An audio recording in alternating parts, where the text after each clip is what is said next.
Hey everybody, Jeff Evely here out in Cape Breton, Nova Scotia. We got lots of the white stuff down, as I'm sure is true of most of North America. We need the snowshoes on for our walk in the park this morning. Well, I do, but Axel doesn't because he has shovels for paws. Don't you, Mr. Shovel Paws? You should see my front yard.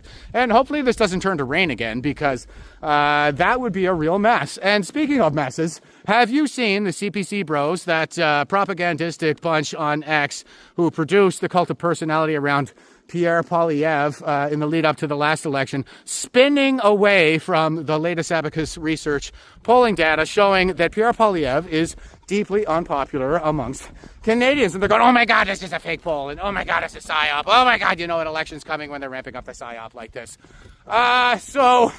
Well, the way that these propagandistic CPC bros have been lying to you is they show you the support for the parties overall that are neck and neck. I think the greatest disparity I've seen is about 38% for the Conservatives and 41% for the Liberals. And then every time you see a fluctuation from one poll to the next, they go, Pierre is surging ahead. Pierre owns the Libs. No, that's the party overall, not Pierre. The Pierre is not the party.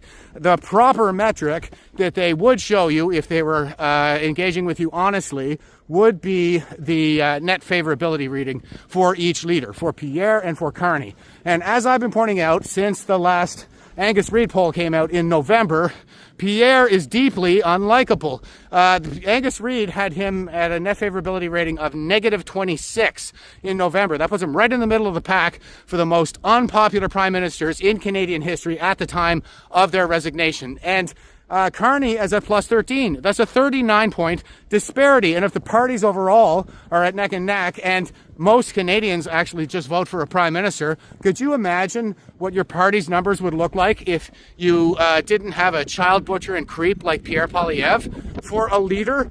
So as I've been saying, he's got a leadership review coming up in a couple of weeks, and you guys maybe want to think a little harder about the way you've been approaching this. I know that over the weekend we had a space for the People's Party on X where a bunch of us just got together and we started talking about internal PPC issues. What can we do to improve as a party? And the CPC bros came in there like, maybe you guys want to stop dividing the right and unify with us.